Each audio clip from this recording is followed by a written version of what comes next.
Look at this beautiful lobster triangoli. Today I'll be dining at San Sabino. It's from the same owners as the famous Don Angie, so let's see if the food is any good. The inside is small and intimate, and the lighting is pretty good in the afternoon.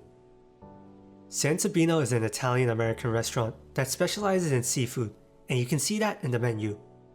The prices are similar to most Italian-American restaurants in Manhattan. Anyways, on to the food. This is their famous spicy tuna that everyone's talking about.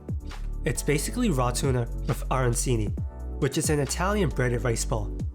The best way to enjoy it is to scoop some tuna on the rice ball and eat it.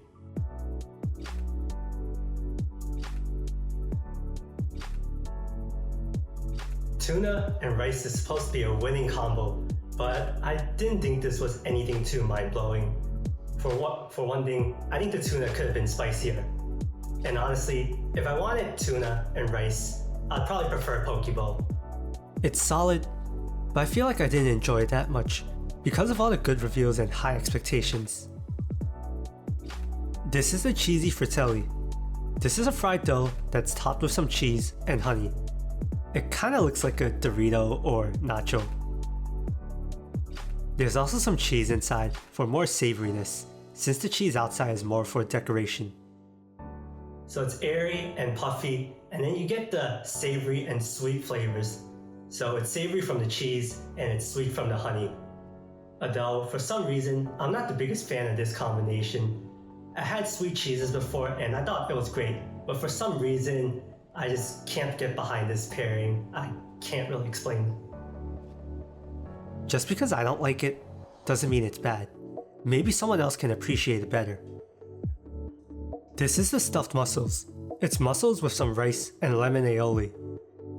The aioli is a nice color and it's definitely one of the prettier appetizers. The other appetizers weren't to my taste, but I have a good feeling I'll like this one. The rice has a nice kick of spice and it pairs very well with the lemon aioli and the mussel. Rice, seafood, and lemon is always a game-winning combination and it's great. It's kind of like a paella, but not as good as paella. Overall, this was my favorite appetizer. If I had to recommend an appetizer, this would be the one I'd recommend. The waitress even said this was her favorite. This is the lobster triangoli. The sauce is a white vodka sauce and it's topped with black garlic. This is the size of one piece. I'll let you decide if you think it's small or just right. This is how it looks after breaking it apart. I didn't expect all this red sauce to spill out, and I swear it's chili oil. The white sauce is very creamy, and this is like a really interesting mix between Italian and Asian flavors, because I'm pretty sure the inside is with chili oil. I know it's kind of unfair to compare to Le Bernardin, but these small lobster pieces are just not as good as the small lobster pieces from Le Bernardin. And while this dish is great, I feel like the price point is a bit high. Just 4 pieces for $38 is a bit excessive. The great thing about the Don Angie team is that they're willing to try interesting combos, and this was certainly something new I tried. This is great, and my one suggestion is that if they want to charge this price point, the lobster should be better quality. This is the shrimp parm. It definitely looks very pretty, and the shrimp heads add a nice flair. These jumbo shrimps are actually pretty big. It's a pretty controversial dish.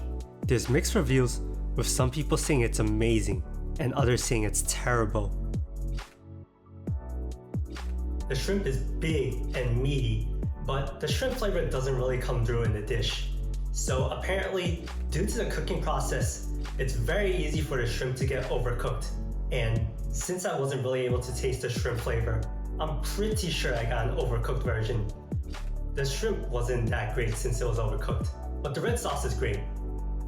Maybe it would be delicious if the shrimp doesn't get overcooked, but the version I got certainly has room for improvement. This is the final bill, and here are my final thoughts. I like the creativity of the entrees, but I feel like the execution could be better. I haven't been to Don Angie yet, but I've been told it's more consistent than San Sabino. By the way, I have to say the service is great. Our waitress let us know she was more than happy to answer any questions, and always made sure to check if we liked the food.